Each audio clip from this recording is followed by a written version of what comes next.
ఇక కొత్తపేట డివిజన్లో కాంగ్రెస్ అభ్యర్థి లింగాల రాహుల్ గౌడ్ ఇంటింటి ప్రచారం నిర్వహించారు.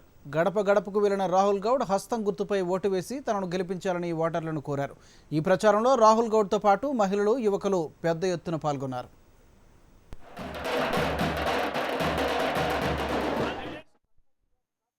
మెయిన్గా ఇక్కడ సమస్య ఉన్నది వాటరు, ఒకటి డ్రైనేజ్ లైన్స్. పాత లైన్లు ఎప్పుడైతే మా ఫాదర్ వాళ్ళు ఉన్నారో అప్పుడు వేసిన లైన్స్ ఇవి. అవన్నీ కూడా కొత్త వేపియాలి. అప్పుడు 6 ఇంచెస్ లైన్స్ ఉండే, ఇప్పుడు పెద్ద లైన్లు వేపియాలి. ఇంకోటి కొన్ని ఏరియాలలో రోడ్స్ కూడా లేవు, ఆ రోడ్స్ వేపియాలి. ఇంకోటి ఇక్కడ పార్క్స్ లేవు, పార్క్స్ ఒకటి. ఇంకోటి మహిళలకు రక్షణ లేదు, పోలీస్ వ్యవస్థ కూడా పెంచాలి.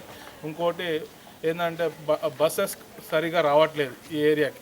ఆ బస్ షెల్టర్స్, బస్సెస్ ఇక్కడ ఏపీఎల్ అనేది ఉంది. ఇంకోటి నాకు ఏంటంటే ఇంతకుముందు కొత్తపేట డివిజన్లో మాకు మన్సరాబాద్ డివిజన్ లేకుండే, ఇప్పుడు కొత్తగా మన్సరాబాద్ డివిజన్ వచ్చింది కాబట్టి అక్కడ రాజీవ్ గాంధీ నగర్, భరత్ నగర్, శివగంగా కాలనీ, శివమ్మ కాలనీ చాలా వీకర్ సెక్షన్స్. అక్కడ నేను తిరుగుతున్నప్పుడు నాకు చాలా బాధ అనిపిస్తుంది. ఎందుకంటే ఇంతకుముందు ఎవరున్నారో నాకు తెలియదు, కానీ అక్కడైతే సమస్యలు చాలా ఉన్నాయి. ఎందుకంటే రోడ్స్ లేవు, వాళ్ళకి సదుపాయాలు అసలు ఏమి లేవు. అక్కడ శానిటేషన్ లేదు, గుడిసెలు ఉన్నాయి, చాలా గుడిసెలు. వాళ్ళకైతే బాత్రూమ్స్ కూడా లేవు.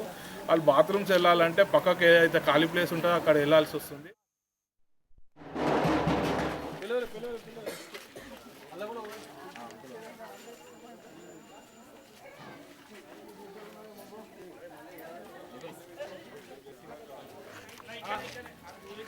Actually